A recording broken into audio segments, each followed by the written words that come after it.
अद्वैतभूषणं ब्रह्मसूत्रभाष्यव्याख्यानम् अस्माभिः पठ्यमानं वर्तते। तत्र अद्य कुत्र पठनीयम् इत्युक्ते तथा च अनुभवः शुक्तिका हि रजतवदवभासते एकश्चन्द्रः सद्वितीयवते इति अत्र पठनीयमस्ति। अयं पठनीयो भागः सप्तविंशे पत्रे वर्तते।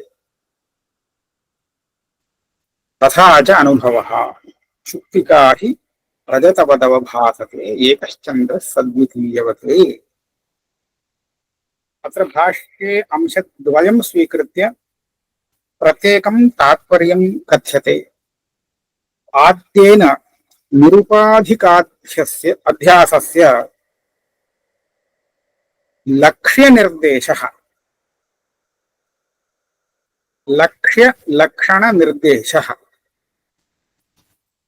तत्र शुक्तिका रजतम् इत्यनेन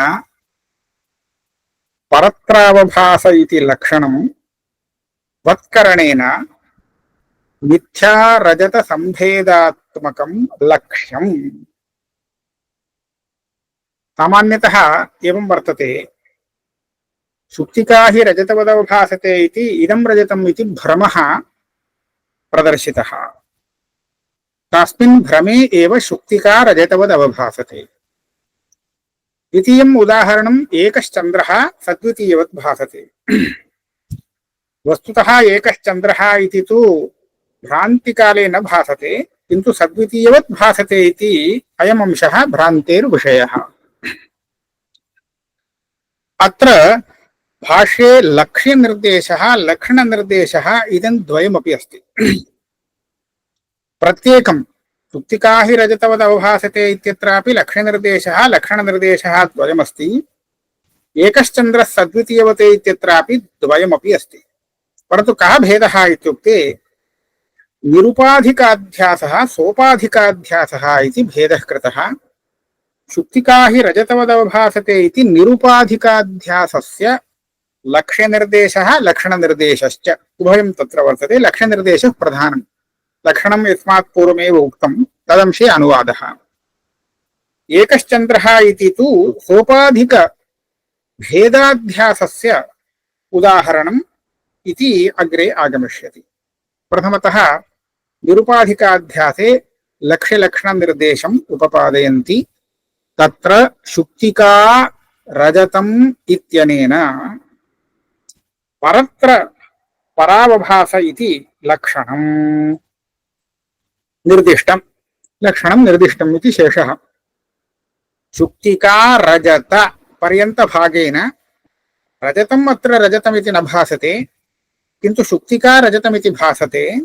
तस्मात् परत्र परावभासः इति लक्षणम् अस्मिन् प्रतिभासे वर्तते इति लक्षणकरणं लक्षणस्य समन्वयः प्रदर्शितः। शुक्तिका रजतवदवभासते इति वत्करणेन मिथ्या रजत संभेदात्मकं लक्ष्यम्। सत्यानृते मिथुनीकृते इति आसीत् खलु, तत्र शुक्तिका वस्तुतस्तत्र वर्तते, रजतमिति तु आरोपितं मिथ्याभूतं। मिथ्याभूतरजतात्मना इयं शुक्तिका भासते भ्रमकाले इति कृत्वा अस्माकं लक्ष्यं तत्र प्रदर्शितं। मिथ्याभूतं वस्तु इदमेव अध्यास विषयभूतं लक्ष्यम्। तत्र किमपि अत्र किञ्चित् अस्माभिः विवेचनं करणीयम्। इतः प्राक् स्मृतिरूपः परत्र पूर्वदृष्टावभासः इति लक्षणं द्वेधा व्याख्यातम्। भ्रान्तिज्ञानपरतया भ्रान्तिज्ञानविषयपरतया च। तथा च अत्र अध्यासपदस्य भावव्युत्पत्त्या भ्रान्तिः अर्थः, कर्मव्युत्पत्त्या भ्रान्तिविषयः इत्यर्थः। लक्षणमपि विषयस्य ज्ञानस्य उभयविध अध्यासस्य पूर्वं निरूपितं।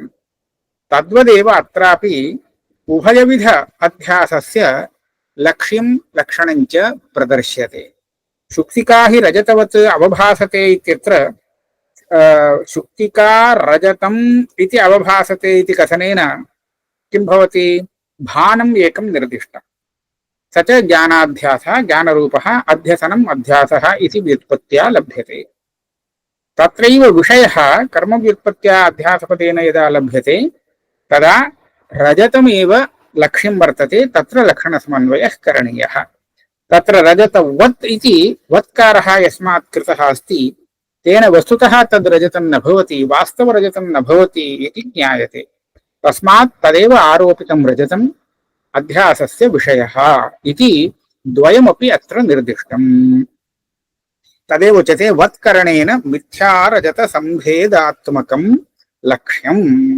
एवञ्च परत्र पराविभासः इति लक्षणमपि वर्तते, लक्ष्यमपि अत्र प्रदर्शितं, कुत्र लक्षणसमन्वयः करणीयः इति द्वयमपि अत्र प्रदर्शितम्। द्वितीयेन सोपाधिकभेदाध्यासस्य निर्देशः। एकमेव वस्तु परन्तु तत्र उपाधिना अनेकधा भासते इत्यत्र एकश्चन्द्रः सद्वितीयवत् भासते इति एतत् उदाहरणं भवति। एक एव चन्द्रः वर्तते परन्तु द्वौ चन्द्रौ इति इदानीं भ्रान्तिकाले प्रतीतिर्जायते, परन्तु अयं सोपाधिकः अध्यासः इति।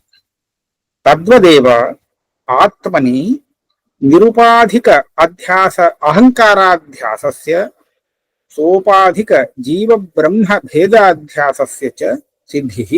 एतद्वयं किमर्थम् अत्र उदाहृतम् इत्युक्ते एतद्वयमपि दृष्टान्ततया स्वीकर्तुं शक्यते, दार्ष्टान्तिकद्वयस्य बुद्धौ आरोहणाय।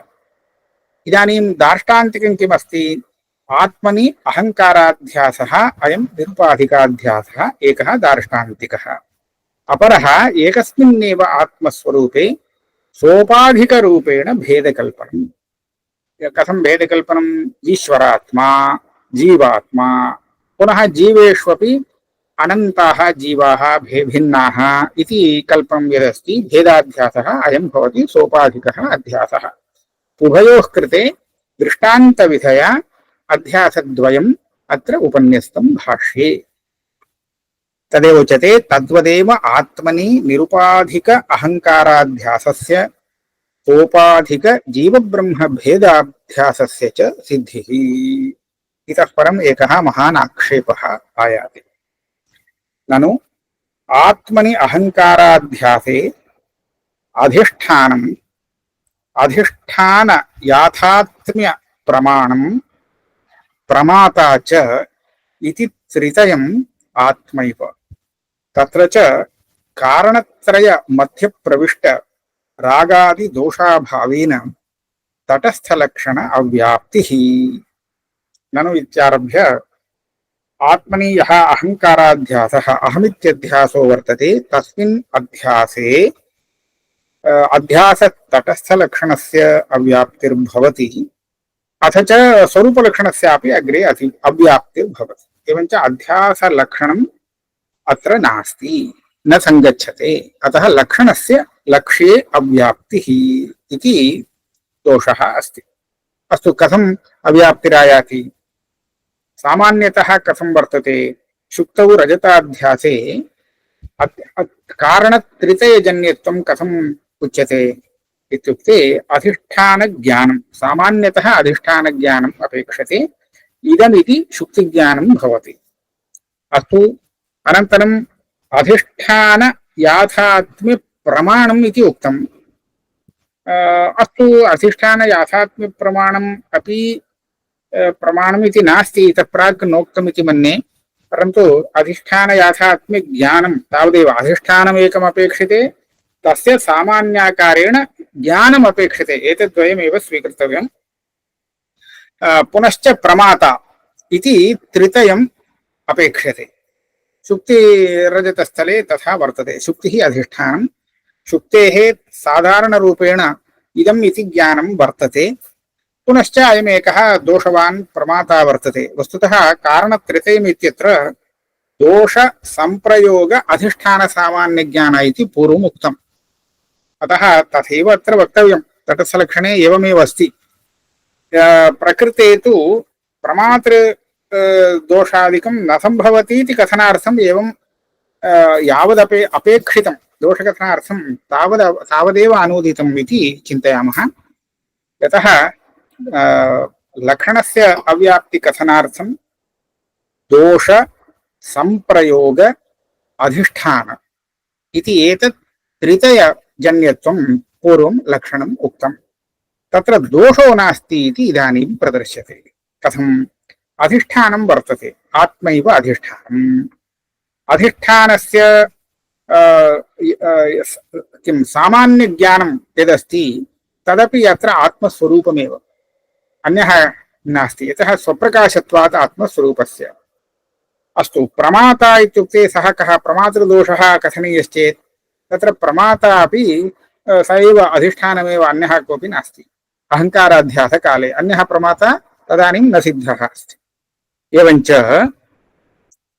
तत्र कारणत्रयमध्यप्रविष्ट रागादिदोषाभावेन तत्र दोषजन्यत्वं नास्ति।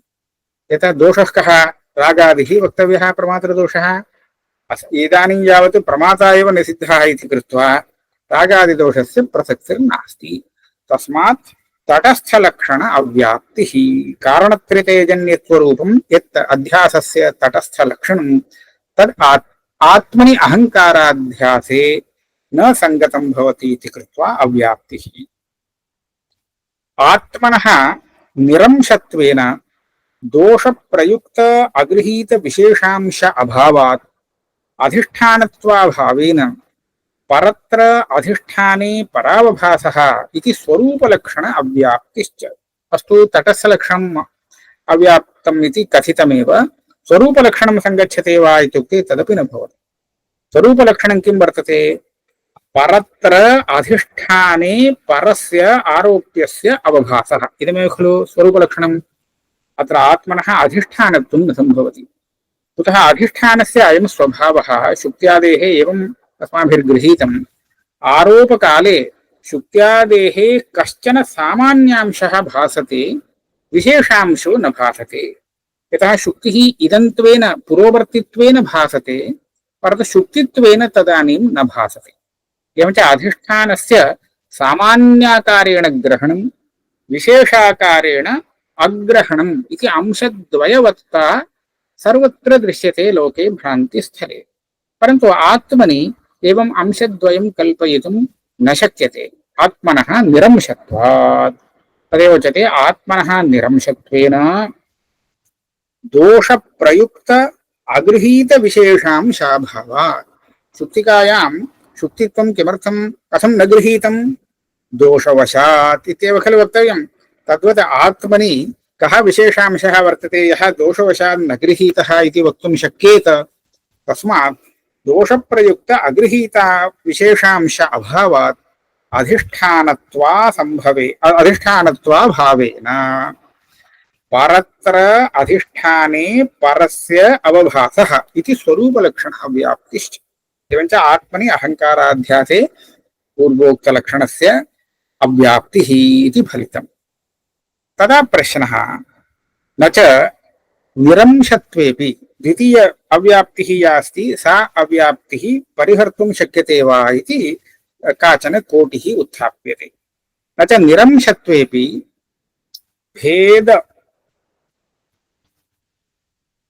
भेदागृहीत विशेषांश संभवः इति वर्तते।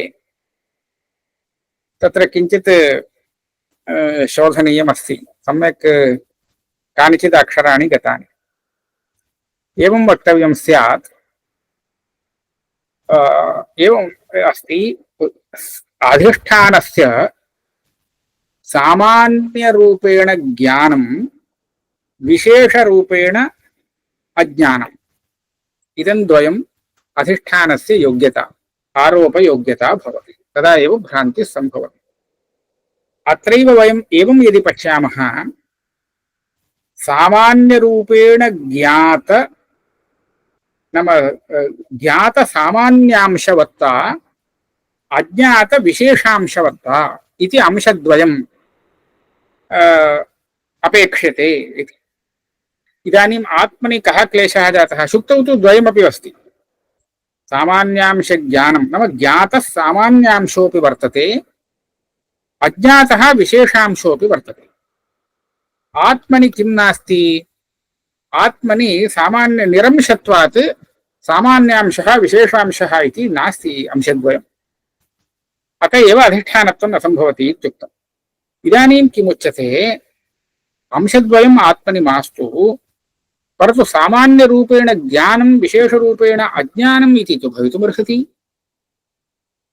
नाम कल्पित सामान्यविशेषरूपं किञ्चित् कल्पयित्वा सामान्यरूपेण ज्ञानमस्ति विशेषरूपेण ज्ञानं नास्ति इति अधिष्ठानत्वयोग्यता सम्पादयितुं शक्यते एतच्च सामान्यांशस्य विशेषांशस्य च उभयोरपि वस्तुतः आत्मनि अभावेपि आरोपितं कल्पितं सामान्यांश विशेषांशम् आदाय एकेन सामान्यांशेन ग्रहणमस्ति विशेषांशेन ग्रहणं नास्ति इति कल्प्यते इति अस्माभिः वक्तुं शक्यते तथा च अधिष्ठानत्वम् आत्मनोऽपि सम्भवति अहङ्काराध्यासे इति शङ्का कर्तव्यास्ति तदानीं कीदृशवाक्यम् अपेक्षते न च निरंशत्वेपि आत्मस्वरूपस्य सामान्यविशेषरूप अंशद्वया भावेपि किमपि मध्ये अस्ति भेद आगृहि नाम सामान्येन कानिचित् वाक्यानि गतानि सामान्यरूपेण ज्ञान विशेषरूपेण अज्ञानं नाम अगृहीत विशेषांश संभव नाम कल्पयित्वा तत्रैव आरोप्यते सामान्यविशेष रूपं किञ्चित् कल्पयित्वा सामान्यरूपेण ज्ञानम् अस्ति चेत् ज्ञातसामान्यांशः विशेषरूपं कल्पितं स्वीकृत्य तेन रूपेण अज्ञानम् एवं कल्पयामः किञ्चित् कल्पना एव उच्यते आत्मा सद्रूपेण भाति सद् इति सामान्यांशो भवतु तथा च आत्मा सद्रूपेण भाति सामान्यांशेन ज्ञानं जातं तदंशो वर्तते परमानन्दरूपेण भाति वा न भाति तर्हि परमानन्दांशः यः अस्ति सः विशेषांशः इदानीं परमानन्दांशः स्वरूपमेव न तु तस्य धर्मः परन्तु अस्माभिः तत्रैव धर्मत्वं कल्पयित्वा वक्तुं शक्यते विशेषरूपेण परमानन्दरूपेण आत्मा न भाति तथा च अगृहीतविशेषांशः सम्भवति आत्मनि तादृशे आत्मनि अहङ्काराध्यासः भवतु इति अग्रिमकोटिः वाक्यं तु कथञ्चित् शोधनीयमस्ति आत्मनः स्वयं ज्योतिष्त्वेन अगृहीतविशेषांश अभावात् आत्मनः सामान्यरूपेण ज्ञानम् इति कथं भवति न प्रमाणेन आत्मा ज्ञायते किन्तु आत्मा स्वयमेव ज्ञायते तथा च आत्मनः यः विशेषांशः कल्पितः यश्च सामान्यांशः कल्पितः तेन उभयेनापि अंशेन उभयेनापि रूपेण आत्मनः स्वतः एव भानमस्ति चेत्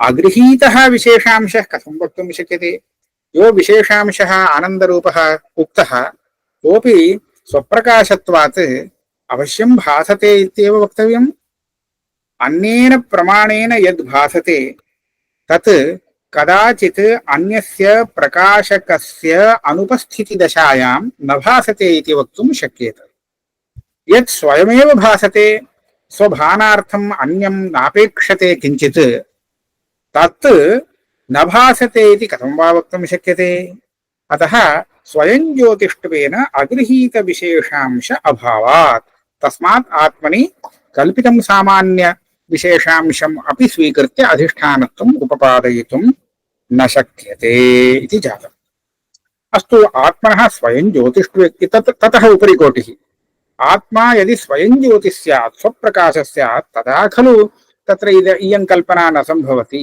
आत्मनः स्वयं ज्योतिष्त्वं मास्तु तत्र किं प्रमाणम् आत्मा स्वयमेव प्रकाशते इत्यत्र किं प्रमाणम् इति प्रश्नः न च तत्र प्रमाणाभावः तदा समाधानमुच्यते अत्रायं पुरुषः स्वयं ज्योतिः इति श्रुतेः सत्वात् श्रुतिरेव आत्मनः स्वयं ज्योतिष्त्वे प्रमाणं भवति अतः स्वयं ज्योतिर्न भवति इति त्वया वक्तुं न शक्यते तदा प्रश्नः भवति उक्तश्रुत्या आत्मनः त्वदभिमत स्वप्रकाशत्वं न सिद्ध्यति तथा श्रुत्यर्थो विचारणीयः। श्रुतौ स्वयं ज्योतिः इति ज्योतिः पदं प्रयुक्तमस्ति। ज्योतिः पदस्य कोऽर्थः? द्रव्यमर्थो वा गुणः अर्थो वा इति विकल्प्यते। नन्वत्र ज्योतिः शब्देन प्रकाश गुणाभिधाने पुरुषपदसामानाधिकरण्यानुपपत्तिः पुरुषपदवाच्य आत्मनः द्रव्यत्वेन अर्थभेदात् एवमस्ति। अत्र गुणगुणविभावः सामान्यतः तर्कशास्त्रानुसारेण नैव प्रसिद्धः, किन्तु कः विशेषः स्वीकर्तव्यः इत्युक्ते अत्र प्रकाशते, आत्मा प्रकाशते इति व्यवहारो भवति, सूर्यः प्रकाशते इति व्यवहारो भवति। प्रकाशते इत्यस्य कोऽर्थः? प्रकाशाश्रयः इति अर्थो भवति। स्वतः प्रकाशते वा अन्येन प्रकाशते वा इति अन्यो विषयः। प्रकाशते इत्यनेनैव प्रकाशधर्मकत्वं तस्य सिद्ध्यति इति वक्तव्यम्। तर्हि इदानीम् आत्मा तस्य प्रकाशस्य धर्मी, प्रकाशश्च तस्य धर्मः इति भेदः आगतः। अस्यां दशायां ज्योतिःपदेन यदि प्रकाशरूपधर्मः स्वीक्रियते तदानीं पुरुषः स्वयं ज्योतिः इति न वक्तुं शक्यते, ज्योतिष्मान् इति वक्तव्यम्। ज्योतिराश्रयः इति खलु वक्तव्यं धर्म। एवञ्च ज्योतिःपदेन यदि धर्मः स्वीक्रियते तदा धर्मीवाचकेन पुरुषपदेन सामानाधिकरण्यं श्रुतौ न सम्भवति। अस्तु, यदि धर्मी उच्यते, प्रकाशद्रव्यमुच्यते तदेव अग्रिमकल्पः। शुक्लः पटः इतिवत् ज्योतिःपदस्य गुणिपरत्वे पुरुषः स्वयमेव कारकान्तरम् अनपेक्ष्य ज्योतिष्मान् इत्यर्थः स्यात्। एवमेव श्रुत्यर्थः भवेत्। अयं पुरुषः नाम आत्मा प्रमाणान्तरं, प्रकाशकप्रमाणान्तरं विनैव प्रकाशमानो भवति, प्रकाशवान् भवति इति अर्थः स्यात्। अस्तु, तथा च न पुरुषस्य स्वयं ज्योतिष्प्रसिद्धिः। यथा पुरुषस्य यो धर्मः प्रकाशः स एव खलु प्रकाशजनकं प्रमाणम् अनपेक्ष्य भवति। पुरुषः तु तं प्रकाशं, स्वधर्मभूतं प्रकाशम् अपेक्षैव प्रकाशमानो भवति। एवञ्च स्वतः पुरुषः प्रकाशात्मको न भवति, किन्तु पुरुषस्य धर्मभूतः यः प्रकाशः सः प्रकाशः स्वजनकं प्रमाणं नापेक्षते, तावदेव स्वयं ज्योतिः इत्यनेन लब्धं भवति। तथा च आत्मनः स्वप्रकाशत्वं न सिद्ध्यति, विवक्षितं स्वप्रकाशत्वं न सिद्ध्यति। तथा च न पुरुषस्य ज्योतिष्त्वसिद्धिः। तथा च अगृह्यमाणविशेषत्वम् उपपद्यते इति चेत् इदानीं तर्हि आत्मनि धर्मः आगतः, तत्र ज्योतिष्वरूपः यः गुणः अस्ति स एव तस्य विशेषः, स च विशेषः इदानीं न गृह्यते इति कृत्वा अगृहीतविशेषांशः अस्ति, सामान्येन भासमानत्वं च वर्तते, अतः तस्मिन् अधिष्ठानत्वं सम्भवति, अहङ्कारस्य अध्यासः भवितुमर्हति इति तदुपरि कोटिः इति चेत् ननु इत्यारभ्य पुनः सिद्धान्तपक्षतः शङ्का। तदानीं पूर्वपक्षी समाधानं वदति न ज्योतिषो गुणत्वासिद्धेः। भवता प्रकाशः गुणः धर्मः इति स्वीकृत्य गुणः इति उक्तं, परन्तु सः प्रकाशः ज्योतिष्पदेन उच्यते न तु प्रकाशवान्। तदाश्रयः आत्मा ज्योतिष्पदेन नोच्यते इति खलु एतावता उक्तं। परन्तु इयं रीतिरेव न समीचीना। भवन्मते ज्योतिः गुणः इत्येव न वक्तुं शक्यते, नाम धर्मः इत्येव वक्तुं न शक्यते। तदा ज्योतिषः ज्योतिष्पदेन विवक्षितस्य आत्मधर्मत्वं साधयितुम् एकम् अनुमानं प्रयुज्यते। केन? सिद्धान्तिना। ज्योतिषः गुणत्वासिद्धेः इति तु पूर्वपक्षिणा उक्तं, येन अध्यासः न सम्भवति इति आक्षेपः क्रियते तेन उक्तम्। इदानीं ज्योतिरूपगुणः आत्मनि वर्तते, तादृशः धर्मः, प्रकाशरूपो धर्मः वर्तते इति साधयितुम् अनुमानमेकं प्रयुङ्क्ते। ननु घट तज्ज्ञानयोः सम्बन्धः गुणनिष्ठः द्रव्यनिष्ठत्वात् सत्तावत् इति ज्ञानात्मक ज्योतिषः गुणत्वसिद्धिः इति चेत् गुणशब्देन धर्मः इति अर्थः स्वीक्रियताम् अस्माकं पारिभाषिकं गुणत्वं विवक्षितम् इति निर्बन्धो नास्ति। अस्तु, इदानीं किं क्रियते? घट तज्ज्ञानयोः सम्बन्धः। अत्र सम्बन्धिनौ द्वौ। घटज्ञानं स्वीक्रियते चेत् घटश्च ज्ञानञ्च इति द्वौ सम्बन्धिनौ। तयोः सम्बन्धः अत्र पक्षतया निर्दिश्यते। घटतज्ज्ञानयोः सम्बन्धः स च सम्बन्धः गुणनिष्ठः इति उच्यते। अत्र गुणनिष्ठत्वं कदा स्यात्? यदा घटः द्रव्यमिति निश्चितम्, अस्य सम्बन्धस्य घटनिष्ठत्वमपि अस्ति, ज्ञाननिष्ठत्वमपि अस्ति। तत्र घटस्य तु द्रव्यत्वं निश्चितमिति कृत्वा घटनिष्ठत्वमादाय गुणनिष्ठत्वं न वक्तुं शक्यते। किन्तु ज्ञानरूपः यः अपरः सम्बन्धी वर्तते अस्य सम्बन्धस्य, तत्र ज्ञानस्य गुणत्वमादाय धर्मत्वमादायैव घटतज्ज्ञानयोः सम्बन्धस्य गुणनिष्ठत्वं साध्यम् उपपादनीयम्। हेतुरुच्यते द्रव्यनिष्ठत्वात्। द्रव्यनिष्ठत्वं हेतुः घटनिष्ठत्वं, घटो द्रव्यमिति कृत्वा घटतज्ज्ञानसम्बन्धस्य घटरूपद्रव्यनिष्ठत्वं सिद्धम्, अतः हेतुः सिद्धो वर्तते। एवञ्च इदं साध्यं ज्ञानस्य गुणत्वम् आदाय पर्यवस्यति, पक्षे पर्यवस्यति। दृष्टान्तः भवति सत्तावत् इति।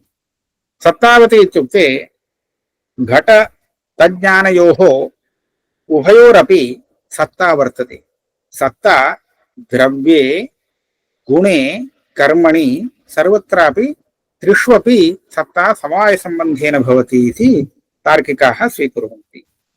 ततोपि अग्रे सर्वेष्वपि सत्पदार्थेषु सत्ता एकविधसम्बन्धेन भवति इति वेदान्तिनः वदन्ति।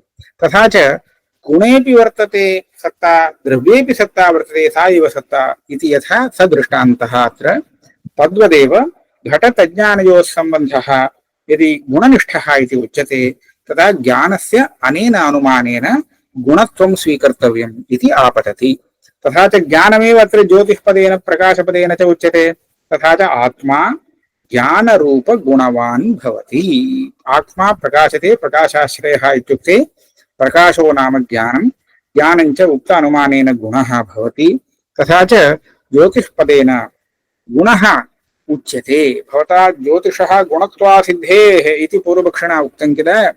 मया तार्किकमतम् अनुसृत्य ज्ञानस्य ज्योतिष्पदवाच्यस्य ज्ञानस्य आत्मधर्मत्वम् अथवा आत्मगुणत्वं साध्यते चेत् ज्योतिषः गुणत्वं सिद्ध्यति। अतः असिद्धेः इति भवदुक्तं न समीचीनम् इति तदुपरि कोटिः। तदा पूर्वपक्षी वदति न, रूप भवदुक्तम् अनुमानम् आभाससमानम् इति उच्यते। रूपतज्ज्ञानयोः सम्बन्धो द्रव्यनिष्ठः गुणनिष्ठत्वात् इतिवत् अप्रयोजकत्वात्। घटतज्ज्ञानयोः सम्बन्धः गुणनिष्ठो न भवति चेत् को दोषः? हेतुरस्तु साध्यं मास्तु, तेन का हानिः इत्युक्ते किमपि इदं नास्ति, उत्तरं नास्ति। एवञ्च रूपतज्ज्ञानयोः सम्बन्धः द्रव्यनिष्ठः इति मया साध्यते चेत् त्वया किं वक्तव्यम्? यतः गुणनिष्ठत्वादित्येव हेतुः। एवञ्च रूपस्य द्रव्यत्वमादाय वा ज्ञानस्य द्रव्यत्वमादाय रूपस्य गुणत्वं प्रसिद्धम् इति कृत्वा द्रव्यत्वं नास्ति इति सिद्धमिति कृत्वा ज्ञानस्य द्रव्यत्वम् अपि इदम् अनुमानं साधयितुं शक्नोति। तथा च रूपतज्ज्ञानयोः सम्बन्धः द्रव्यनिष्ठः इति अनुमानम् अशुद्धम् इति त्वया कथं वक्तव्यम् इत्युक्ते साध्यं मास्तु हेतुः अस्तु इति मया अप्रयोजकत्वशङ्का क्रियते चेत् तदा अनुकूलतर्कः कोऽपि वक्तुं न शक्यते। तर्हि तद्वदेव भवदीय गुणत्वसाधकानुमानमपि अप्रयोजकं जातम्। तथा च घटादीनाम् अन्याधीनप्रकाशवत् आत्मन्यपि पृथक्तौ स्वयमिति विशेषणात् आत्मैव ज्योतिरिति सिद्ध्यति। तथा च ज्योतिष्पदेन ज्ञानम् इत्युक्ते आत्मनः धर्मः ज्ञानं न, आत्मैव अत्र ज्ञानम्। एवञ्च घटादीनां तु तथा नास्ति। घटादीनां ज्ञानं ज्ञानरूपत्वं नास्ति, अतएव घटादीनां ज्ञानं प्रमाणैः जन्यते। आत्मा तु तथा न, आत्मा तु स्वयमेव ज्ञानस्वरूपो वर्तते इति कृत्वा तस्य कृते अपरस्य प्रमाणस्य अपेक्षा नास्ति इति प्रदर्शयितुं स्वयमिति पदम्, तत्र स्वयं ज्योतिः इति उक्तम्। आत्मा यस्मात् स्वयमेव ज्ञानस्वरूपो वर्तते तस्मात् तस्य पृथक् अपरं ज्ञानं नापेक्षते, अतः प्रकाशकम् अन्यत् अपेक्षितं न भवति। इदमेव स्वयमिति पदेन तत्र उच्यते। स्वयमिति विशेषणात् आत्मैव ज्योतिः इति सिद्ध्यति। एवञ्च आत्मा ज्ञानस्वरूपः इति स्वयं ज्योतिः इत्यनेन ज्ञायते। सेव ज्योतिषो विशेष्यत्वं स्वयं ज्योतिः इति पदे ज्योतिः पदं विशेष्य बोधकं, स्वयमिति तु तस्य ज्योतिषः विशेषणम्। किञ्च ज्ञानस्य जन्मवत्वे कारकान्तर निवृत्तिपरः स्वयं शब्दः स्यात्। लोके लोकप्रसिद्धस्य ज्ञानस्य उत्पत्तिरस्ति चेत् तस्य अवश्यं कारणेन भवितव्यम्। तदेव कारकमिति उच्यते। ज्ञानस्य कर्ता कर्म सर्वं भवति कारकं, कारणं तु भवत्येव। एवञ्च तादृशकारणं जन्यस्य ज्ञानस्यैव अपेक्षते। आत्मस्वरूपं ज्ञानं तु न जन्यं ज्ञानम्, आत्मस्वरूपस्य नित्यत्वात्, अतः तस्य कारकाधीनत्वं नास्ति इत्येतद् बोधयितुं स्वयम् इति पदम् इत्यपि योजयितुं शक्यते। तथा च आत्मा ज्ञानस्वरूपः एव। कुत्र गतम्? किञ्च ज्ञानस्य जन्मवत्वे कारकान्तर निवृत्तिपरः, नाम ज्ञानस्य जन्मवत्वे यत् कारकान्तरस्य प्रसक्तिः भवति तन्निवृत्तिपरः स्वयं शब्दः स्यात् इति योजनीयम्। जन्मवत्वे तु अवश्यं कारकापेक्षा वर्तते एव, परन्तु जन्मवत्वं नास्ति इति कृत्वैव अत्र कारकान्तरस्य अपेक्षा नास्ति इत्येतद् बोधयितुमेव स्वयं शब्दप्रयोगः इत्यपि वक्तुं शक्यते। कारकान्तरनिवृत्तिपरः स्वयं शब्दः स्यात्। अस्तु, न च तदस्ति, नाम ज्ञानस्य जन्मवत्वं नास्ति, ज्ञानस्य नास्ति। कथं? तथा हि ज्ञानं स्वाश्रये सति न जायते प्रकाशगुणत्वात्। इदम् अपरं ज्ञानं। सामान्यतः अस्माभिः एवं चिन्त्यते, घटस्य ये गुणाः भवन्ति ते गुणाः घटस्य उत्पत्त्यनन्तरं घटस्य सत्तादशायां तस्मिन् उत्पद्यन्ते इति ज्ञातम्। तथा च स्वाश्रये सति, सति नाम विद्यमाने सति अनन्तरं तस्मिन् अनेकविधाः गुणाः जायन्ते इति दृश्यते। परन्तु ज्ञानं तु, ज्ञानमपि यदि गुणः स्यात् तर्हि ज्ञानस्य आश्रयः आत्मा प्रागेव तिष्ठति, ज्ञानशून्यस्तिष्ठति, तदुपरि तत्र ज्ञानरूपगुणः उत्पद्यते इति त्वया वाच्यम्। परन्तु तथा न दृश्यते। कुतः? ज्ञानं स्वाश्रये सति न जायते। कुतः? प्रकाशगुणत्वात्, दीपनिष्ठप्रकाशगुणवत्। दृष्टान्ते दीपः यः ज्वलति तस्य प्रकाशः दीपोत्पत्त्यनन्तरम् उत्पद्यते वा इत्युक्ते तथा नास्ति, दीपेन सहैव वर्तते। एवञ्च प्रकाशरूपः यः गुणः अस्ति, प्रकाशशब्दवाच्यो यो गुणः, स गुणः धर्मिणा सहैव उत्पद्यते चेत् उत्पद्यते, अन्यथा धर्मिणा सहैव भवति। नाम धर्मं प्रकाशस्य यो धर्मी सः प्रकाशं विना क्षणमपि न तिष्ठति इत्येतद् दीपे ज्ञातम्। प्रकाशो नास्ति इत्युक्ते दीप एव नास्ति इत्यर्थः। दीपोऽस्ति परन्तु प्रकाशमात्रं तस्य गुणः अपगतः इति तु वक्तुं न शक्यते। तथा च ज्ञानं प्रकाशगुणत्वात् स्वाश्रये सति जायते इत्येतन् न, किन्तु स्वाश्रयेण सहैव भवति इति वक्तव्यम्। दीपनिष्ठप्रकाशगुणवत् न च दृष्टान्ता सिद्धिः। दृष्टान्तः एव प्रथमतः योजनीयः। प्रदीपादिप्रकाशगुणस्य स्वाश्रयेण सहैव जायमानत्वेन स्वाश्रये सति अजायमानत्वरूप साध्यसत्वात्। एवमेव योजनीयम्। प्रथमतः प्रदीपः उत्पद्यते, अनन्तरं तत्र प्रकाशगुणः आयाति इति तु नैव दृश्यते, अनुभवे नास्ति। न च दर्पणादौ निघर्षणज प्रकाशगुणे व्यभिचारः। अस्य हेतोः व्यभिचारशङ्का। दर्पणः वर्तते अतीव मलिनः, तस्यां दशायां सः न प्रकाशते, तत्र प्रकाशः नास्ति इति व्यवह्रियते। पुनः तत्र शोधनं क्रियते, सम्यक् निघर्षणं कृत्वा शोधनं कृतं चेत् पुनः सः दर्पणः प्रकाशवान् भवति।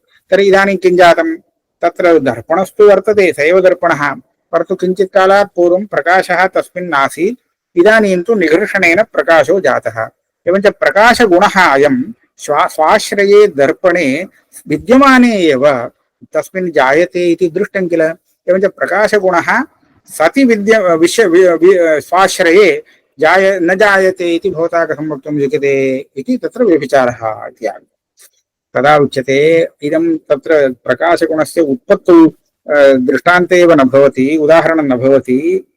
विद्यमानस्यैव प्रकाशगुणस्य प्रतिबन्धः निघर्षणेन निरस्यते, न तु प्रकाशगुणः उत्पद्यते। दर्पणादौ निघर्षणेन प्रकाशः न उत्पद्यते, पूर्वमेव विद्यते प्रकाशः, विद्यमानः प्रकाशः मालिन्येन आच्छादितः प्रतिबन्धेन न दृश्यमानः आसीत्, प्रतिबन्धनिर अपगमने एव निघर्षणस्य अपेक्षा।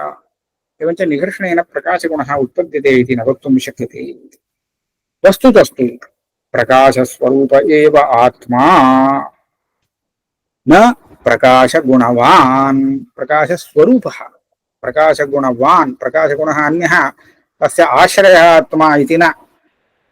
गौरवात्, गौरवात् इति एकं गुणगुणिनो भेदस्वीकारे गौरवं वर्तते इति अन्यत्। प्रज्ञानघनः इत्यादि शब्दाच्च प्रज्ञानघनः घनः स्वरूपम् इत्यर्थः। अन्यथा प्रज्ञानघनवान् इति वक्तव्यं। प्रज्ञानं ब्रह्म, विज्ञानं ब्रह्म इत्यादि विज्ञानवान् विज्ञानवद् ब्रह्म इति वक्तव्यं स्यात्। विज्ञानम् आनन्दं ब्रह्म इति ज्ञानस्वरूप ब्रह्माभिन्नत्वादपि चित्स्वरूप एव आत्मा। ब्रह्मणः ज्ञानस्वरूपत्वम् उक्तं, विज्ञानम् आनन्दं ब्रह्म इति। ब्रह्मैव च जीवः वस्तुतः, तर्हि आत्मस्वरूपं ज्ञानाभिन्नं चित्स्वरूपमेव इत्येतत् श्रुत्यापि सिद्धम्। एवञ्च अत्र गुणगुणिभावः कल्पयितुं न शक्यते, एतत् सर्वं सम्यगेव वदति पूर्वपक्षी। एवञ्च यदा गुणगुणिभावः नास्ति, आत्मा ज्ञानस्वरूपः, तदा स्वप्रकाशज्ञानस्वरूपत्वं मुक्तश्रुत्या बोध्यते। तथा च आत्मनः यः कोऽपि अंशः स्वप्रकाशः एव वर्तते इति कृत्वा अप्रकाशमानः नैव भवितुमर्हति इति कृत्वा अज्ञातविशेषांशस्य आत्मनि कस्यापि कल्पयितुम् अशक्यत्वात् अधिष्ठानत्वं न सम्भवति, अधिष्ठानत्वयोग्यतैव नास्ति आत्मनि इति कृत्वा तत्र अहङ्कारस्वरूपाध्यासः न सम्भवति इति आक्षेप्तुः आशयः। इतोपि अग्रे कोटिः वर्तते। विज्ञानम् आनन्दं ब्रह्म इति उक्तं किल, तत्र विज्ञानशब्दस्य कोऽर्थः इति स्वल्पः एकः विचारः। ननु विज्ञानम् इति ज्ञानभेदः उच्यते। विज्ञानशब्दस्य व्युत्पत्तिः यदि परिशील्यते तदा ज्ञानात्मकत्वं ब्रह्मणः न सिद्ध्यति विज्ञानपदप्रयोगेन। कथं? करणाधिकरणयोश्च इति अधिकरणे ल्युटो विधानात्। विज्ञान इति शब्दे ई उपसर्गः ज्ञाधातुः अनन्तरं ल्युट् प्रत्ययः वर्तते। ल्युट् प्रत्ययश्च करणे अधिकरणे च कारके अर्थे विहितः अस्ति। एवञ्च अत्र अधिकरणे ज्ञानं विद्यते अस्मिन् इति विज्ञानं, विशेषेण ज्ञानं यस्मिन् वर्तते तद् ब्रह्म विज्ञानं, विज्ञानं ब्रह्म। एवञ्च ब्रह्म ज्ञानस्य आश्रयः इति अर्थं वदति अयं ल्युट् प्रत्ययः। तथा च भेदः एव आगतः, ज्ञानभेदः एव ब्रह्मणः आगतः। ज्ञानम् आधेयं, ब्रह्म तस्य अधिकरणं, तर्हि अधिकरणम् अन्यद्भवति, आधेयः आधेयम् अन्यद्भवति, एवञ्च भेदः आगतः इति।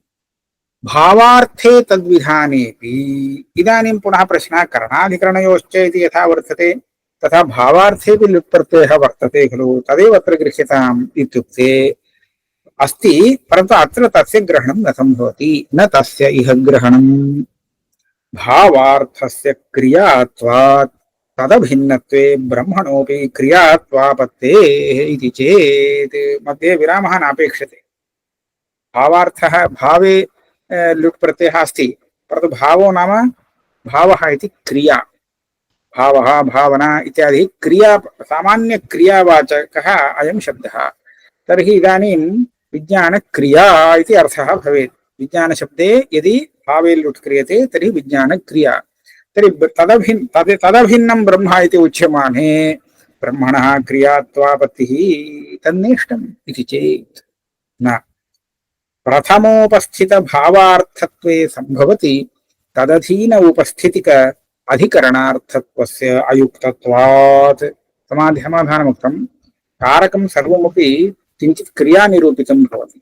एवञ्च अधिकरणे वा करणे वा अर्थे यदि लुट् प्रत्ययः करणीयः तदा ततः प्रागेव विज्ञान इत्यत्र ज्ञानधातुना भावार्थस्य उपस्थितिः अपेक्ष्यते। तर्हि तदेव अर्थो अस्तु। भावार्थोपस्थितिं विना अधिकरणादौ प्रत्ययः कर्तुं न शक्यते। तर्हि भावार्थे एव साक्षात् अयं लुट् प्रत्ययः भवतु इति तदेव उच्यते। भावार्थस्य प्रथमोपस्थितत्वात्। प्रथमोपस्थित भावार्थत्वे भवति उपस्थितिक अधिकरणार्थत्वस्य अयुक्तत्वात्। अद्वितीय श्रुति विरोधाच्च किंच ब्रह्म भेदरहितम् इति अद्वितीय श्रुत्या प्रतिपाद्यते। तत्र यदि धर्मधर्मी भावः आधाराधेय भावः एतत् सर्वम् उच्यते चेत् अद्वितीय श्रुति विरोधो अपि भवति। न च धात्वर्थरूप भावार्थस्य क्रियात्वात् तदभेदे ब्रह्मणः क्रियात्व प्रसंगः एवम् आपादनं कृतम् आसीत्।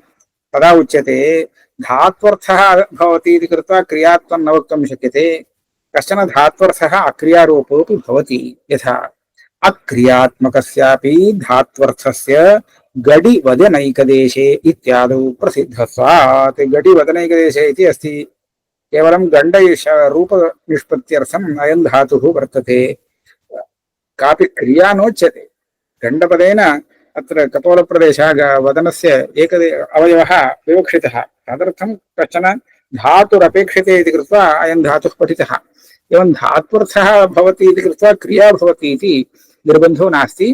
तत्र क्रियात्वं तु पारिभाषिकं, वास्तवक्रियात्वं न भवति इति प्रसिद्धत्वात्। अतः स्वयं ज्योतिषी प्रत्यगात्मनि विशेष अग्रहणाभावात् नाहङ्काराध्यास। इदानीमेव पूर्वपक्षस्य उपसंहारः क्रियते। प्रत्यगात्मा ज्ञानस्वरूपः, ज्योतिःपदेन ज्ञानमेव विवक्षितम्। स्वयं ज्योतिः इत्यनेन च स्वप्रकाशत्वं तस्मिन् आगतम्। तर्हि तत्र यः कोऽपि अंशः वर्तते चेत् स्वरूपमेव वर्तते, अंशो नास्ति इति उक्तं। कल्पितोऽपि कश्चन अंशः आत्मनः सम्भाव्यते चेत् सः अंशः स्वप्रकाश इति कृत्वा स्वयमेव प्रकाशते। अप्रकाशमानः सः अंशः अधिष्ठाने न स्थातुं शक्नोति। तथा च प्रत्यगात्मनि विशेष अग्रहणाभावात्। विशेष अग्रहणे सत्येव तस्य अधिष्ठानत्वं युज्यते, तन्न भवति इति कृत्वा न अहङ्काराध्यासः।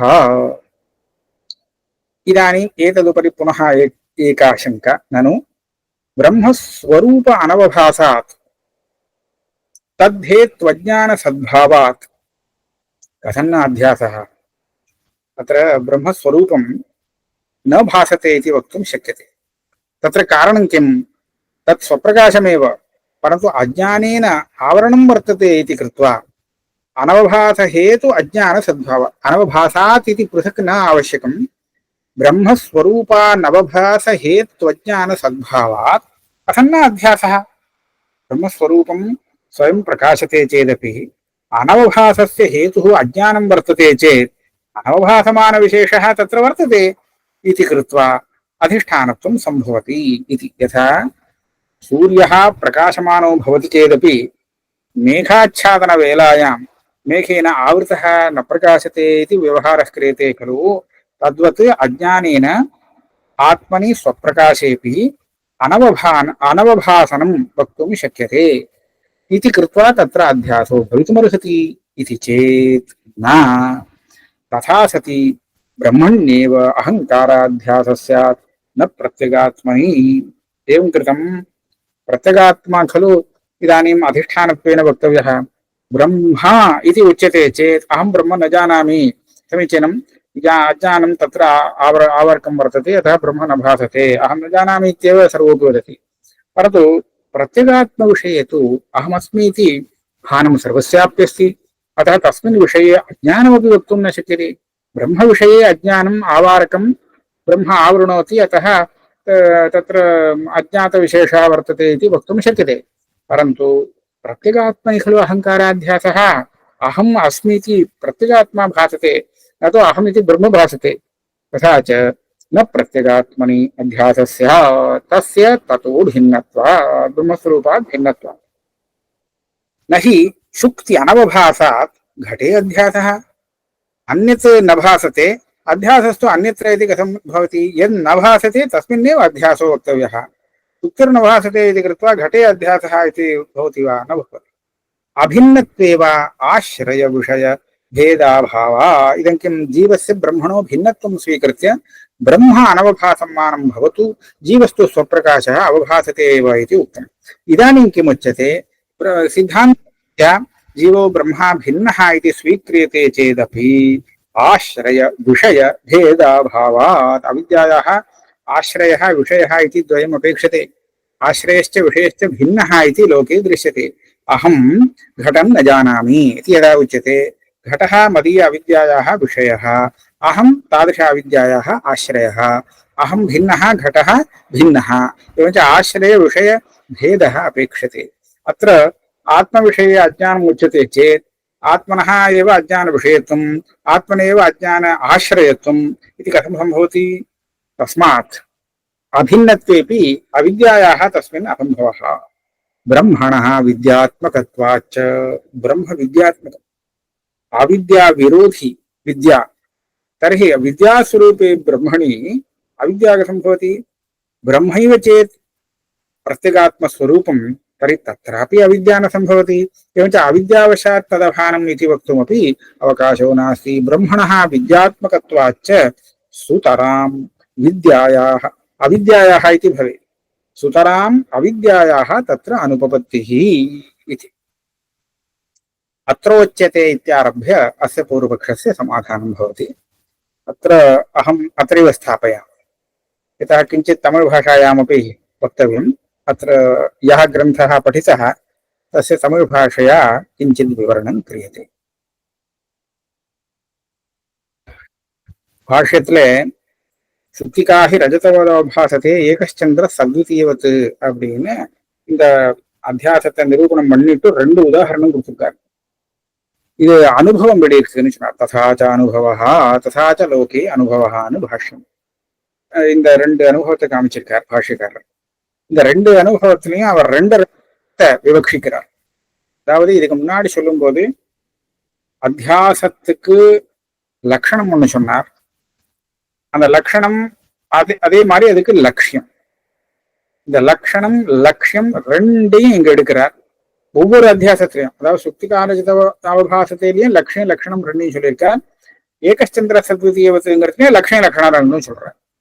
ரெண்டு இதுக்கு ஒண்ணு போருமே லட்சியம் லட்சணம் சொல்றதுக்கு அப்படின்னு சொன்னா, ஒண்ணு நிருபாதிக அத்தியாசம் அத்தியாசத்துக்கு உதாரணம், இன்னொன்னு சோபாதிக அத்தியாசத்துக்கு உதாரணம். சுக்திகாகி ரஜதவதாவபாசத்தைங்கிறது நிருபாதிக அத்தியாசத்துக்கு உதாரணம். அதுல லட்சியம் எதுன்னா சுக்திகா ரஜத பரியந்த பாகம் லட்சியத்தை தெரிவிக்கிறது. இல்ல ரஜதவ அவபாசத்தையை சேர்த்து பார்க்கணும். வத்த இல்லாமல் ரஜதம் வச்சு அவபாசத்தைன்னு எடுத்துட்டோம்னா அந்த பானம் கிடைக்கிறது, பானம் கிடைக்கிறது. அதனால என்ன ஆகுதுன்னா பரத்திர பராவபாசங்கிற லட்சணம் அங்க சங்கதமாக இருக்கு அப்படின்னு தெரியறதா. எதுல நம்ம இந்த லட்சணத்தை சங்கவனம் பண்ணணும் சொன்னா ரஜதத்துலதான் சமன்வயம் பண்ணணும். இப்ப ரஜதம் ரஜதமா தெரிஞ்சுக்கிட்டுனா நமக்கு ஒன்றும் பிரச்சனை இல்லை, அது சரிதான். ஆனா சுக்திகா தானே ரஜதமா இப்ப தெரிஞ்சிட்டு இருக்கு. அதனால இது பரத்திர பராவபாசமாக இருக்கிறதுனாலே அந்த ரஜத அந்த அத்தியாச லட்சணம் இங்க சங்கதமாகிறது அப்படின்னு காமிச்சார். இது நிருபாதிக அத்தியாசம். சோபாதிக அத்தியாசம்ங்கிறது எப்படின்னு கேட்டா, அது ஏகச்சந்திரா சத்விதீயவத்து. மொத்தம் ஒரு சந்திரன் தான் இருக்கு. ஆனா இந்த கண்ணை ஒரு மாதிரியா வச்சு பார்த்தா ரெண்டு தெரியுது. ஜலம் நிறைய வச்சு பார்த்தாக்க அதுல நிறைய பிரதிபிம்பம் தெரியுது, கண்ணாடியெல்லாம் தெரியுது. அப்படி இதெல்லாம் சோபாதிக அத்தியாசம். இதுக்கெல்லாம் ஒரு உபாதி வேணும். அப்போ இந்த மாதிரி அது தெரிய ஆரம்பிச்சிடும், பேதம் தெரியும். பேதாத்தியாசம் சோபாதிக அத்தியாசத்துக்கு உதாரணம். இதே மாதிரி நாம இந்த ரெண்டும் போல இங்க என்ன இருக்குன்னு சொன்னா, ஆத்மாவில அகங்காராத்தியாசங்கிறது நிருபாதிக அத்தியாசமா, அதே சமயத்துல ஆத்மாங்கிறது ஜீவாத்மா பரமாத்மான்னு ரெண்டு விதம்னு பேதம் தெரிகிறது. ஜீவாத்மாக்களுக்குள்ளேயே அனந்த ஆத்மாக்கள் தெரிகிறது, இது வேற ஆத்மா அது வேற ஆத்மான்னு. இதெல்லாம் சோபாதிக அத்தியாசம்னு சொல்லணும். அதனால ஏகச்சந்திரா சத்விதீயவத்துங்கிறது சோபாதிக அத்தியாசத்தையும் உதாரணமாக பாஷ்யக்காரர் இங்க கொடுத்து வச்சிருக்காரு. இது முடிஞ்சு போச்சு இந்த கிரந்தம். இதுக்கு மேல ஒரு பெரிய ஆக்ஷேபம் வந்தது. அந்த பூர்வபக்ஷம் தான் இன்னைக்கு கடைசி வரை போறது. அதாவது என்ன சொல்றார், இந்த நிருபாதிக அத்தியாசம் சொன்னீங்க, ஆத்மாவில அகங்காராத்தியாசம்னு, அதுல லட்சணத்துக்கு அத்தியாச லட்சணம் வரல, அவ்வியாப்தி வருது. அது ஏன் இப்படி? ஏன்னா இந்த ஆத்மா அதிஷ்டானமாகறதுக்கு வேண்டிய யோக்கியத்தையோடு இல்லை. அதிஷ்டானம்னு எதை சொல்லலாம்? இப்ப சுக்தியை நம்ம ரஜதம்னு நம்ம பிரமத்துல அது தெரியணுமானால் அதுக்கு இந்த சுக்திக்கு ரெண்டு அம்சம் வேணும். இந்த சுக்தினே தெரிஞ்சு கொடுத்தோம்னா அப்ப ரஜதங்கிற பிராந்தி வர முடியாது போயிடும். அதனால அது சுக்தின்னு தெரிஞ்சு விட கூடாது.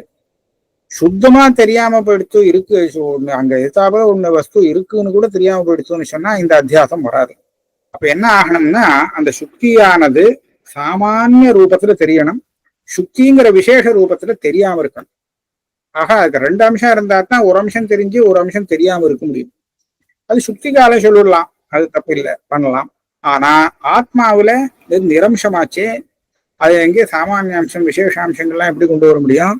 அதனால சாமானியாம்சம் தெரிகிறது, விசேஷாம்சங்கிறது தெரியாம இருக்கு அப்படின்னு சொல்றதுக்கு வழி இல்லையே. ஆகையாலே இதுல அத்தியாசம் வராது, ஆத்மாவுக்கு அதிஷ்டானமாகறதுக்கு உண்டான யோக்கியத்தை இல்லை அப்படின்னு ஒண்ணு. அதே இடத்துல இன்னொரு தோஷமும் சொல்லலாம். எப்படி சொல்லலாம்னு கேட்டா, இந்த மூன்று விதமான காரணம் வேணும் அத்தியாசத்துக்குன்னு அத்தியாசத்தினுடைய தடஸ்த லட்சணம் ஒண்ணு சொன்னார், காரணத்திருத்தே ஜன்யத்துவம். அந்த காரணத்திருத்தே ஜன்யத்துவம் சொல்றச்சே அதுல மூணு என்னது? ஒண்ணு அதிஷ்டானம், அதிஷ்டான சாமானியாம்ச ஜானம்னு இப்ப சொன்னோமே அதே மாதிரிதான். அத சம்பிரயோகம்னு சொல்றது உண்டு.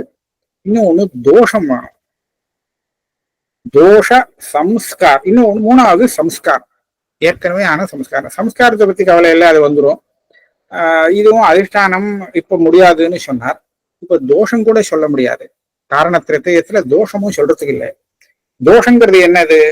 இந்த பாக்குறவன் இருக்கானே பிராந்தன் புருஷன், அவனுக்கு இந்த ராகாதி தோஷங்கள்லாம் இருந்தனா அவனுக்கு பிராந்தி எல்லாம் வரும். அந்த அவன் என்ன ஆசைப்பட்டு இருக்கானோ அதே மாதிரி வெளியில் தெரிய ஆரம்பிச்சிடும்.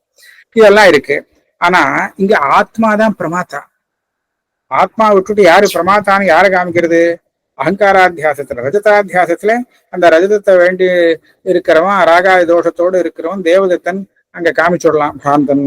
இங்க யாரை காமிக்கிறது? அதே தான் காமிச்சானா, அந்த ஆத்மாவை தான் காமிக்கிறான். ஆத்மா இப்ப பிரமாத்தாவே இல்லை. அப்படி இருக்கும்போது அதுல ராகாதிகள்லாம் இன்னும் எப்படி வர முடியும்? அகங்காராத்தியாசத்துக்கு அப்புறம்தான் ராகத்வேஷம் போக்குவரத்து எல்லாம் அதுல வர முடியும். அகங்காரம் கொடுத்தோன்னா அப்புறம் கவலை இல்லை. ஆனா அகங்காரமே இப்ப வர முடியாது. அப்படி இருக்கிற நிலையில இந்த தோஷ காரண திரிதேஜன்யத்துவங்கிற அத்தியாச லட்சணம், தடஸ்த லட்சணம் அதுல வரல. ஒண்ணு, முன்னாடி சொன்னபடி அந்த ஆத்மாவில ரெண்டு அம்சம் இருக்க முடியாது. ரெண்டு அம்சம் இருந்தா தோஷவசாத்து விசேஷாம்சம் கிரகிக்கப்படல, சாமானியாம்சங்கிறது கிரகிக்கப்படுறது. ஆக அது அதிஷ்டானமாச்சுன்னு சொல்ல முடியும். ஆனா இங்க ஆத்மாவில அந்த மாதிரி ஒன்றும் தோஷத்தை சொல்றதுக்கே இடம் இல்லை. அதனால ஒரு சாமானியாம்சம் கிரகிச்சு விசேஷாம்சம் கிரகிக்கப்படாமல் இருக்கும்படியான ஒரு அதிஷ்டானமாக இதை எடுத்துக்க முடியாது. ஆக பரத்திர அதிஷ்டானே பரஸ்ய அவிபாசகாங்கிற இந்த சொரூப லட்சணம் கூட அகங்காராத்தியாசத்துக்கு வரமாட்டேங்கிறது. அதுலயும் அவ்வியாப்தி வந்து. அப்ப இதுக்கு மேல என்ன சொல்லணும்? உங்களுக்கு என்ன பிரச்சனை? ஆத்மாவில அகங்காராத்தியாசம் வரத்துக்கு அதுல ஒரு சாமானியாம்சம் ஒரு விசேஷாம்சம் வேணும், அதானே வேணும். அந்த விசேஷாம்சம் கிரகிக்கப்படலைன்னு சொல்லணும். அதை நான் பண்ணிடலாம், என்பகிட்ட கல்பிதமான சாமானியாம்சம் விசேஷாம்சங்கள்லாம் வச்சுட்டு பண்ணிவிடலாம். அதை எப்படி பண்ணலாம்னா சத்ரூபேன அது தெரியுறது, ஆத்மா பாதிக்கிறது. அதனுடைய விசேஷமான ஆனந்தாம்சங்கள்லாம் இருக்கே அது தெரியலேன்னு வச்சு விடலாம். அது விசேஷாம்சம்னு சொல்லலாமான்னு சொன்னா கல்பனையா தான் சொல்றது. ஆத்ம தர்மம்னு சொல்றச்சே கல்பனையை வச்சுதான் சொல்லியிருக்காரு. ஆத்ம தர்மம்னு அந்யோன்ய தர்மாம்ச அத்தியசியங்கிற இடத்துல ஆத்ம தர்மம் எங்கேன்னு வரும்? நிர்தர்ப்பமான ஆத்மாவின்னு சொன்னா கல்பனையா சொல்லப்பட்டிருக்கு, அதை இல்லைன்னு சொல்ல முடியாது. ஆகையாலே இந்த இடத்துல இந்த மாதிரி விவஸ்தை பண்ணிடலாமே. ஆத்மாவிலையும் கல்பிதமான விசேஷாம்சம் தெரியல, சாமானியாம்சம் தெரியுறது அப்படின்னு சொல்லலாமே. அதுக்கு அவன் சொல்றான், நீ இவ்வளவு கல்பனை பண்ணியும் பிரயோஜனப்படாது. ஏன்னா இந்த ஆத்மா தானே பிரகாசிக்க கூடியதாக இருக்கு. நீ கல்பனை பண்ணின விசேஷாம்சம் அதுல இருந்ததுன்னு சொன்னா அது தானே பிரகாசிச்சு விடும். வேற ஏதாவது ஒரு காரணத்தினால பிரகாசிக்க வேண்டியதா இருந்தால் அப்ப தோஷம் அது அந்த காரணத்துல பிரதிபந்தம் பண்ணி பிரகாசிக்க விடாம தடுக்க முடியும். இங்க தடுக்கிறதுக்கே ஒண்ணும் இல்லை, தானே பிரகாசிக்கிறத எதனால தடுக்க முடியும்? அதனால அதுல நீ கல்பனை பண்ணி விசேஷாம்சங்கள்லாம் பண்ணினாலும் அது கிரகிக்காமல் தெரியாம இருந்துட்டு இருக்குன்னு சொல்றதுக்கு வழி இல்லை. ஏன்னா அந்த ஆத்மஸ்வரூபம் அப்படி அது சுயம் பிரகாசமாக இருக்கு. அப்போ அவன் சொல்லுவான், சுயம் பிரகாசம்னு ஆத்மாவை எதுக்காக ஒத்துக்கணும்? மற்றவாள்லாம் ஒத்துக்கலையே, தார்க்கிகாலாம் ஆத்மா ஒன்றும் சுயம் பிரகாசமா சொல்லலையே, அதே மாதிரி வச்சுனுடேன் அப்படின்னா. அப்படி இல்லை, அதுக்கு பிரமாணம் இருக்கு. அத்ராயம் புருஷ ஸ்வயம் ஜோதிஷின்னு சொல்லியிருக்கு. இந்த ஸ்ருதி ஆத்மாவை சுவப்பிரகாசம் சொல்லியிருக்கு. இதுக்கு விருத்தமா நாம பேச முடியாது. அப்ப கேட்டான், இது ஜோதிஷின்னு தானே போட்டிருக்கு. ஜோதினா பிரகாசம். பிரகாசங்கிற சப்தத்தினாலே ஆத்மாவை சொல்லல, ஆத்மா பிரகாசங்கிற குணத்தை உடையது அப்படின்னு இங்க அர்த்தம் வச்சுக்கலாம். ஜோதிங்கிற குணம் இருக்கு இல்லையா? இல்லையே ஜோதிங்கிறது குணவான் அப்படிங்கிற அர்த்தத்திலேயாவது சொல்லலாம். இந்த ரெண்டு அர்த்தத்துல சொன்னாலும் ஆத்மாவே ஞானஸ்வரூபம்னு இந்த ஸ்ருதியிலேருந்து கிடைக்காது. ஆத்மாவில ஞானங்கிறது ஒரு குணம் இருக்கு, ஜோதிஷன்னு ஒண்ணு இருக்குங்கிறது தான் இந்த ஸ்ருதியிலேருந்து கிடைக்கும். அப்ப ஆத்மா ஒன்றும் தானே பிரகாசிக்க கூடியது இல்லை. ஆத்மாவுடைய குணமான அந்த ஜோதிஷ் இருக்கு, அதுதான் சுயம் தானே பிரகாசிக்கக்கூடிய குணம். இப்படிதான் பிராபாகரன் சொல்றான். அவனுக்கு ஆத்மா சொப்பிரகாசம் கிடையாது. ஆனா ஆத்மாவில எந்த ஞானம் வருதோ அந்த ஞானம் சொப்பிரகாசம். ஞானங்கிறது ஆத்மாவுடைய குணமாக தர்மமாக வச்சுட்டு இருக்கான். ஆக அந்த ஞானம் உற்பத்தி ஆகும் போது அது தானே தெரியும். ஆனா ஆத்மா ஒன்றும் தானே தெரிகிற வஸ்து கிடையாது. அது அந்த தானே தெரிகிற சொப்பிரகாசமான ஞானத்துக்கு ஆசிரியம் தானே தவிர இது ஸ்வதகா ஞானஸ்வரூபம் இல்லைன்னு வச்சுட்டு இருக்கான். அப்படியே வச்சுக்கூடாது சொல்றா. பூர்வபக்ஷி சொல்றான், இப்படி எல்லாம் சொல்லக்கூடாதுப்பா. ஏன்னா ஜோதிஷங்கிறது ஒரு குணம்னு நீ சொல்ல முடியாதே. ஏன்னா ஜோதிஷ குணம்னு வச்சுட்டு ஆத்மாவை குணவான் அப்படின்னு சொல்றது முதல்ல சித்தமா இல்லை.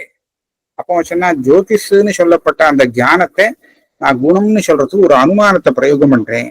எப்படின்னு சொன்னா, கடம் இருக்கா, கடம் இருக்கு, அதை பத்தின ஞானமும் இருக்கு. இப்ப கடங்கிறது திரவியங்கிறது நல்லா தெரியும். இப்ப கடத்துக்கும் அந்த ஞானத்துக்கும் உள்ள சம்பந்தம் இருக்கும் இல்லையோ?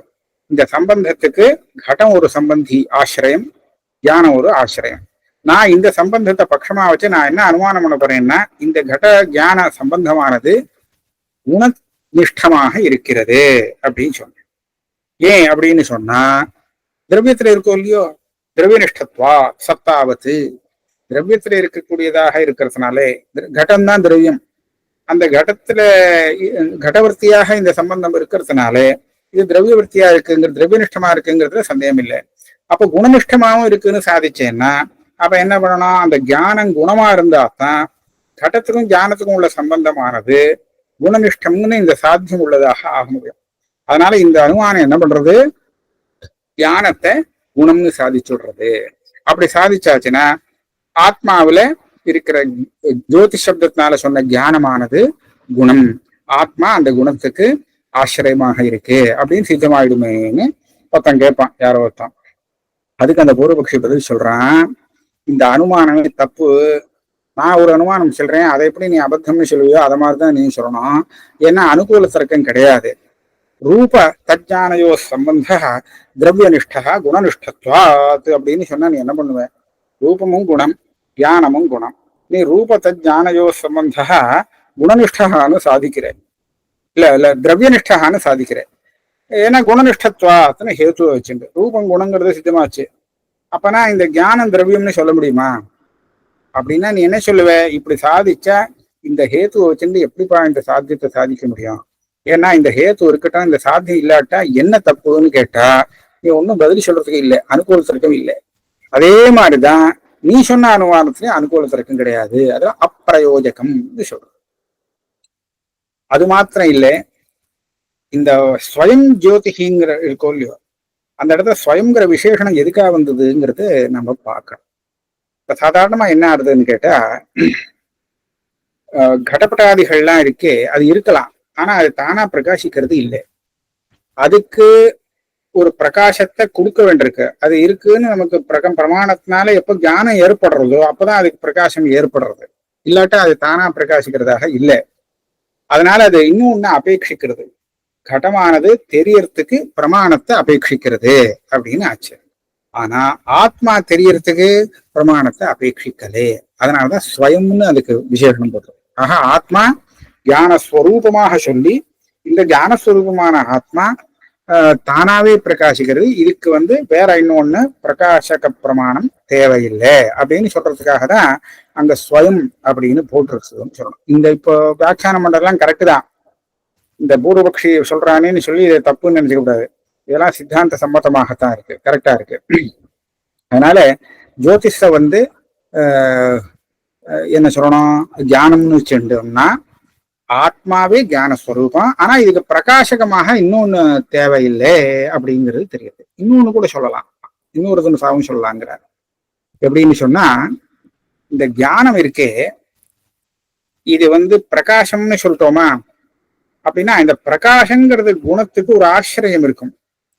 சாமான்யமா நாம பிரகாசத்தை பார்க்கும்போது பிரகாசமும் அதனுடைய ஆசிரியமும் ஒரே காலத்துல இருக்கும்.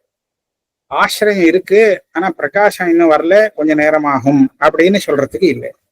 தீபம் ஏத்தினா அந்த பிரகாசத்தோட தான் இந்த தீபம் உண்டாகிறதே தவிர தீபம் கொஞ்ச நாள் அதுக்கப்புறம் பிரகாசம் அதுல வருதுங்கிறது இல்லை. இப்ப பிரகாச குணமாக இந்த ஞானத்தை சொல்லிட்டேன்னா அது ஆத்மாவில இல்லாம போவே போகாது. அது இல்லாம ஆத்மா இருக்கு, இதுதான் வருது, பிரகாசம் தான் அதுல வருது அப்படின்னு சொல்றதுக்கு வழியே இல்லை. இருந்தா இருந்துட்டேதான் இருக்கணும், இல்லாம போகவே கூடாது. அப்படி பார்க்கறச்ச ஆத்மா ஞானஸ்வரூபம்னு வச்சுட்டாதான் இது சரியா வரும். ஆத்மாவில ஞானம் அப்பப்போ உண்டாகி போறது அப்படின்னு சொன்னால் இந்த யுக்திக்கு விரோதம் ஆகும். ஒண்ணு. அது மாத்திரம் இல்லை, ஞானத்துக்கு உற்பத்தி சொன்னேன்னா அந்த உற்பத்திக்கு பல காரணங்கள் இருக்குன்னு சொல்லும்படியா இருக்கும். இந்த ஆத்மஸ்வரூபத்துல வரக்கூடிய ஞானத்துக்கு உற்பத்தியே கிடையாது. இது தானா பிரகாசிக்கிற இடத்துல அந்த பிரகாசமானது நித்தியமா இருக்கு, அதுவும் உற்பத்தி ஆகல. ஆகையால அதுக்கு காரகங்கள்லாம் எதுவுமே தேவை கிடையாது அப்படின்னு சொல்லி இந்த இந்த ஆத்மஸ்வரூப ஞானம் இருக்கே இது அஜாயமானம், இது உண்டாகக்கூடியது இல்லை, நித்தியமான ஆத்மஸ்வரூபம். அப்ப நித்தியஸ்வரூபம் சொல்லிடலாம். அப்போ ஒரு கேள்வி கேட்டது, இந்த கண்ணாடி ரொம்ப அழுக்கா இருக்கும் போது அது பிரகாசம் இல்லாம இருக்கு, அது நல்லா தேய்ச்சி சரி பண்ணியாச்சுன்னா அப்ப பிரகாசம் வருது. இப்ப கண்ணாடி அதே கண்ணாடி தான், அது அந்த பிரகாசத்துக்கு ஆசிரியம். அது இருக்கிறச்சே அந்த பிரகாசம் மாத்திரம் உண்டாகிறதுன்னு சொன்னா இந்த தப்பு உதாகரணம். இங்க இல்லாத பிரகாசத்தை நம்ம தேய்ச்சதுனால அதை உண்டாக்க முடியாது. ஏற்கனவே இருக்கிற பிரகாசம் பிரதிபந்தத்தினால தெரியாம போச்சு, இப்ப தேய்ச்சி சுத்தப்படுத்தினதுனால அதே பிரகாசம் தான் இப்ப தெரியுது. அதனால இதை ஒன்றும் மாற்ற முடியாதுன்னு சொன்னா, நான் சொன்னது சரியா இருக்கு. ஆக ஆத்மா பிரகாசஸ்வரூபம், அதாவது ஞான ஸ்வரூபம் அப்படிங்கிறது ஆயிடுச்சு. இதத்தான் விஜயானமானந்தம் பிரம்மா இத்தியாதி ஸ்ருதிகளும் இப்படிதான் சொல்றது. அதுக்கு நடுப்புற ஒருத்தம் கேட்டான், விஜயானம்ங்கிற இடத்துல உபசர்க்கம் ஞான தாத்து அப்புறம் லுட் பிரத்தியம் இருக்கும் இல்லையோ, இந்த லுட் பிரத்தியத்துக்கு அதிகரணம்னு அர்த்தம் சொல்லலாமே, அதுக்கு வியாக்கரணம் அனுகூலமா இருக்கும். அப்பனா ஞானத்துக்கு ஆசிரியம் பிரம்மம் அப்படின்னு அர்த்தம் கிடைக்கலாமேன்னு சொன்னான். அது சொன்னா, நீ அதிகரணம்ங்கிறது காரகார்த்தத்துல நீ லுட்டை கொண்டு வரணுங்கிற, காரகம் எல்லாமே ஒரு கிரியையை தெரிஞ்சுட்டாதான் அதுக்குதான் காரகமாக வர முடியும். ஆக பாவார்த்தத்துல முதல்ல பாவார்த்தம் உபஸ்திதமாக ஆனதுக்கு அப்புறம்தான் அதுக்கு இது அதிகரண காரகமோ கரணகாரகமோ ஏதாவது சொல்ல முடியும். ஆக பாவார்த்தங்கிறது பிரதமோபஸ்திதமா இருக்கிறதுனால அதை விட்டுட்டு நீ தாண்டி காரகார்த்தத்துல இந்த லுட்பிரத்தியத்துக்கு கொண்டு போக முடியாது. ஆகையால பாவார்த்தத்துல அந்த விஜயானம்ங்கிற லுட்பிரத்தியத்தை வச்சுக்க வேண்டியது. அப்போ சொன்னா பாவார்த்தம்னா கிரியா, அப்ப பிரம்மமே கிரியாவா ஆயிடுமா அப்படின்னு கேட்டான். எதுக்கா பாவார்த்தம் கிரியைன்னு சொல்லணும், தாத்வரசம்னு அர்த்தம். அங்க தாத்வரசங்கிறது கிரியைங்கிறது ஒரு பாரிபாஷிகம். ஏன்னா தாத்வரசம் கிரியா இருக்கணுங்கிறது அங்கேயே சொல்ல முடியாது. ஏன்னா கடி வதன ஏகதேசே அப்படின்னு ஒரு தாத்து பாட்டம் இருக்கு. வதன ஏகதேசங்கிறது இது ஒரு கிரியாவாது. இது எதுக்காக தாத்துவில கொண்டு வந்தார் அப்படின்னு சொன்னா, இதுக்குனால ஒரு சப்தம் சித்திக்க வேண்டியிருக்கு. இந்த கடி தாத்துல இருந்து கண்ட சப்தம் சித்திக்கிறதுக்கு இந்த ஒரு தாத்து தேவைப்படுறது, அதனால போட்டாரே தவிர இது கிரியையா இருக்கணுங்கிறது அவசியம் இல்லை. நிஜமான கிரியையா இருக்கணுங்கிறது அவசியம் இல்லை. கிஞ்சா அதே மாதிரி ஸ்வயஞ்சோதிஷில இப்ப என்ன ஆச்சு, அதுவே ஞானஸ்வரூபமாகவும் அதுவே ஸ்வயம்னு சொன்னதுனால பிரகாசாந்தர நிரபேட்சமாக பிரகாசிக்கக்கூடிய ஸ்வரூபமாக இருக்கிறதுனாலே அதுல ஒரு அம்சம் தெரிஞ்சு ஒரு அம்சம் தெரியாம இருக்க போறதுக்கெல்லாம் காரணம் இல்லாததுனாலே அது அதிஷ்டானமாகறதுக்கு யோக்கியத்தை உள்ளதாக இல்லை இந்த ஆத்மஸ்வரூபம். அதுல அகங்காராத்தியாசம் எப்படி வரும்? இதுதான் முக்கியமான ஆக்ஷேபம். அப்போ ஒருத்தன் கேட்பான், அது சுப்பிரகாசமா இருக்கலாம், ஆனா அஜ்ஞானம் மறைச்சு வச்சிருக்கே, அப்போ அது தெரியாம போறதுக்கு இந்த அஜ்ஞானங்கிறது ஒரு காரணம் இருக்கே, அதனால ஒரு விசேஷாம்சம் தெரியல, ஆகையால அத்தியாசம் வந்ததுன்னு சொல்லப்படாதா அப்படின்னு கேட்பான். அப்போ பூர்வபக்ஷி சொல்லுவான், அப்படி சொல்ல முடியாது. பிரம்மத்தை வேணும்னா அஜ்ஞானம் மறைக்கிறதுன்னு நீ சொல்லிடலாம். ஏன்னா யார்கிட்ட கேட்டாலும் பிரம்மம் தெரியுமான்னு கேட்டா தெரியாதுன்னு சொல்லிடுவான். அப்ப பிரம்மன் தானா பிரகாசிக்கலேன்னு ஆச்சு. ஏன் பிரகாசிக்கல? தானா பிரகாசிக்கிறது, ஏன் பிரகாசிக்கல? இவனுடைய அஜ்ஞானம் போட்டு மறைச்சு வச்சிருக்குன்னு சொல்லணும். ஆனா ஆத்மஸ்வரூபத்தை பிரகாசிக்கலன்னு யாருமே சொல்றது இல்லை. அதனால ஆத்மஸ்வரூபத்துக்கு அஜ்ஞானமும் சொல்றதுக்கு இல்லை. இப்ப ஆத்மா வேற பிரம்மம் வேறையான்னு கேட்டா ஆமா அப்படிதான் சொல்லணும். ஏன்னா பிரம்மம் தெரியல, ஆத்மா தெரியுறது, தெரிஞ்சதும் தெரியாததும் எப்படி ஒன்னா இருக்க முடியும்? அதனால இது வேற அது வேறன்னு சொல்லணும். சரி, சித்தாந்தப்படி ரெண்டும் ஒண்ணு அப்படின்னு வச்சுட்டோம்னு சொன்னாலும் பிரம்மாவுக்கு ஞானஸ்வரூபம் தானே, அது வித்யாத்மகமாச்சே. அது எப்படி அவித்யால மறைக்கப்படும்? அதுல எப்படி அவித்யா இருக்க முடியும் அப்படின்னு கேட்கிற. அவித்யன்னு சொன்னா அதுக்கு ஆசிரியமும் விஷயமும் பின்னமா இருக்கணுங்கிறத முன்னாடி சொன்ன பேதத்துக்கு ஒரு யுக்தி. அபின்னம்னு சொல்ல முடியாது ஜீவாத்மாவையும் பரமாத்மாவையும். ஏன்னா பரமாத்மாவை பத்தி அஜ்ஞானம் ஜீவாத்மாவுக்கு இருக்கு. அதுல இருந்து அஜ்ஞானத்துக்கு ஆசிரியமாக ஜீவாத்மா இருக்கான், அந்த அஜ்ஞானத்துக்கு விஷயமாக பரமாத்மா இருக்கிறதாக தெரிகிறது. இந்த ஆசிரியமும் விஷயமும் அஜ்ஞானத்துக்கு பின்னமாக இருக்கணும். இப்போ அபின்னம்னு சொன்னேன்னா அது வேற அனுபவத்தி, அதுவே அஜ்ஞானத்துக்கு ஆசிரியமாவும் இருக்கு, அதுவே விஷயமாவும் இருக்குங்கிறதும் சொல்ல முடியாது. ஆகையால பிரம்மா விஷயத்துல அஜ்ஞானம் இருக்க முடியாததுனாலே நீ அதுல விசேஷாம்சத்தை தெரியாம அஜ்ஞானம் மறைச்சு வச்சிருக்கு, அதனால அது அதிஷ்டானமாகி அதுல அகங்காராத்தியாசம் வந்தது அப்படின்னு சொல்றதுக்கு வழி இல்லைன்னு ஆக்ஷேபம் வந்தது. பதில் நாம அப்புறம் சொல்லணும். அத்ரோச்சத்தையிலேருந்து பதில் வரும்.